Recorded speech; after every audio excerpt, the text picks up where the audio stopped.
Okay, so today I will be talking a little bit about free will. This is where the course actually starts moving from social psychology into really philosophy and neuroscience. So we're looking at the boundaries of what we can do as social psychologists. Um, you won't have too much on free will in your exam. I'm going to make sure I cover the critical areas actually that's going to be most important. Recall that I will have an office hour this Thursday, 7:30 p.m. to 8:30 p.m. on Zoom. Um, your exam will begin. You'll be free to begin it at 10:20 a.m. this Friday, April 24th. I will allow you, I think, up to 4 days. It's about 4 days there to complete the exam, but you need to do it within 2 hours. Okay, so you can start at any time within those days, but when you're ready to start, you're going to need to ready to start and finish. Okay, so I want to just, I wanted to give you plenty of time.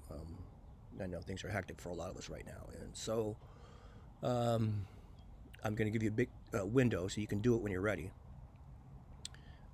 And you've got 2 hours to take the exam. Okay, so when I usually ask people, do we have free will? Some of us say yes, some of us say no, some of us say you're not sure. Um, I used to say no. These days, I say I think so. Yes, I kind of go between I'm not sure and yes, but the yes actually has to be a very qualified way of of saying yes to free will, and that's what we're going to talk about today. So we can think about free will along a couple of different lines. There's something called libertarianism, where people say absolutely do have free will. We have evolved consciousness. We've evolved deliberative ways of thinking. We've evolved things like religion to help us, and philosophy to help us actually triangulate on our own thoughts. And in that sense, actually, we have a freedom that we can call, in fact, actually free will. There are folks actually who will call themselves hard determinists, and they'll say, no, we don't have free will. Folks like Josh Green, the neuroscientist that we talked about the other day, and of course Sam Harris is a famous internet atheist. There's a third version, actually, which is a camp that I think I fall into, which goes along something along the lines that follows. Yes, we do have free will, but it depends on your definition. And so folks like Dan Dennett and Roy Baumeister, among others, adhere to that particular approach. So you can think of us as if you accept determinism, which most scientists do, meaning that things about the past, the way the world is mechanically and historically, affect the future, and you say that's true, and then you can ask yourself, well, then do we have free will if those things outside of our control um, affect our behavior? And if you believe that we can still have free will, then you can call yourself a compatibilist. You meaning that you think it's compatible to have a deterministic view of the world, but yet still think that we have a kind of free will. So free will we could broadly define as the ability to reflect on your courses of action and to make decisions based on our beliefs and preferences. There's usually a couple other qualifications added to this that we need to be not under compulsion, meaning nobody's forcing us. We are responsible for our own actions.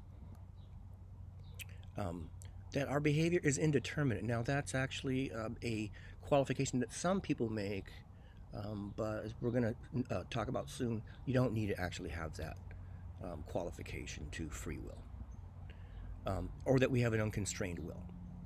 Okay, that you could do whatever. You could even choose your will. You can even choose your preferences. So there are some challenges for this idea that our behavior is indeterminate. We actually do know that our choices are predictable to some degree. To some degree, I've been able to predict people's decisions and choices on clicker items, for example, or even your essay or your exam scores. I've been able to predict them based on people, what I know about students like you in semesters past. And so social scientists do this kind of thing all the time. We predict elections, we predict crime rates.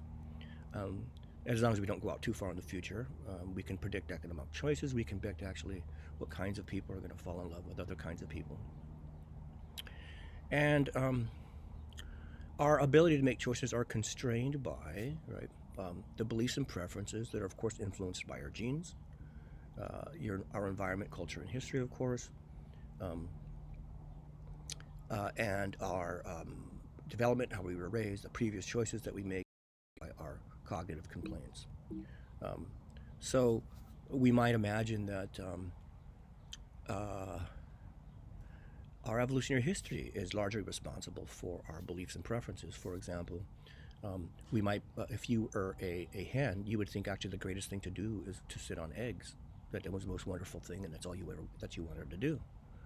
If you were a lion, and you would think actually that this is the most handsome animal that you've ever seen, right? Just in the same way that humans actually have a certain way about what attractiveness might be for another human being, and vice versa. And these are parts of our evolutionary history. You don't get to choose, in a sense, that to say, "Ooh, I think a hen is sexy." Well, maybe some people do, but it's something actually that you don't choose. Right? Other challenges to indeterminism is that we know that our conscious choice follows non-conscious brain activity. You know this from your homework assignment, right?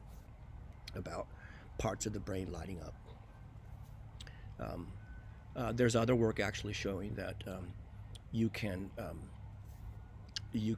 use a magnet, right, to stifle the part of one brain of your brain, of your left hemisphere, for example. You stifle movement of people's right hands by doing that. And so right-handed people, when they're told to choose their left hand or right hand to choose a button, they usually do it without some kind of magnetic stimulation 60% of the time. But when their brain is stimulated, in a sense, actually in a particular region that stymies the use of their right hand, then they only choose their right hand 20% of the time. But they actually think that they're consciously making their own choices. If they were really truly consciously making their own choices, then why would actually that our choices about when to move our right hand or left hand be dictated whether or not someone put a magnet on? Okay, so hard determiners will say that non-conscious processes give rise to conscious choices. Our behavior is predictable. Our will, right, our beliefs and our preferences are constrained by our biology culture. So therefore, you have no free will. There's a couple of ways that a compatibilist might be able to deal with this. Okay, so we can agree that these things are true. Non-conscious processes give rise to conscious choices. Behavior is predictable. Our beliefs and preferences are constrained by our biology and culture. Right? We can accept those things and still say that we have a kind of free will worth having. One of them goes along the lines as follows: conscious choices can be deliberated, analyzed, and this process acts back on our conscious impulses. So when you have an impulse actually to do something, does it always go into your conscious self and produce behavior? No. You push back on impulses all the time. And because we have that ability to push back on impulses, that is a type of free will. Now, it's not always the case that we push back on our impulse. Sometimes we go with our impulses. That's okay too. Sometimes you want to use your deliberative self to say, I have this impulse, I feel like doing this, and you go with it. Okay? So the idea that non-conscious processes give rise to conscious processes doesn't necessarily mean that you don't have free will, right? Okay, so you can say that so you could have even if you don't always practice free will, you could say we can sometimes practice free won't. Another issue actually that you could the reason why an understanding of our world as deterministic doesn't necessarily lead us to say that we don't have free will is that in fact actually the fact that we're predictable and the fact that we have constraints are in fact important to having a kind of free will worth having. If we were unpredictable, that would not be a virtue. Unstable, unpredictable people are not people who actually you can cooperate with. You can usually have long-term meaningful social relationships. So predictability is actually a virtue. It's not a bug. It's a feature. Right? So being predictable isn't a bad thing and shouldn't be something that takes away from your sense of self and agency of yourself.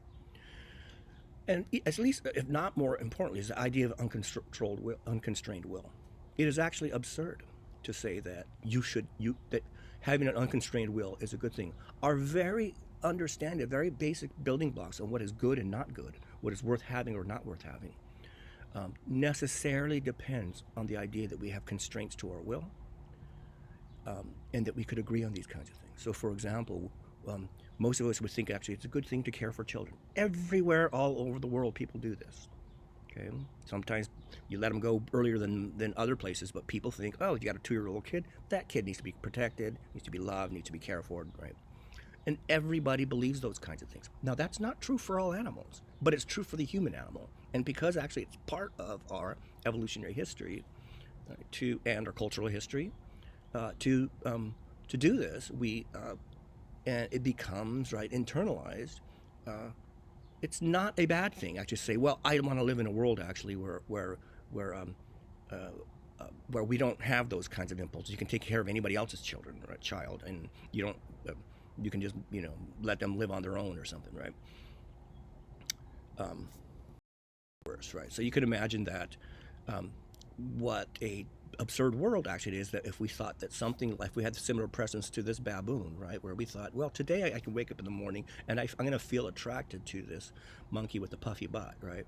This is not a kind of evolved preference actually that we've developed. It's great for them, okay? It's great for those baboons, but we actually have different views. What's attractive. Similarly with for women toward men, maybe you don't like guys who have blonde hair. Maybe it's not your thing. However, you'd probably say, well, this is much more attractive relatively to this guy over here. That's handsome as that chimp or that bonobo is. So the idea that you actually need an unconstrained will, that you can exercise even control over the things that your very preferences, is absurd. That it's not a kind of free will worth having. Okay, so I think that is going to do it for today. That's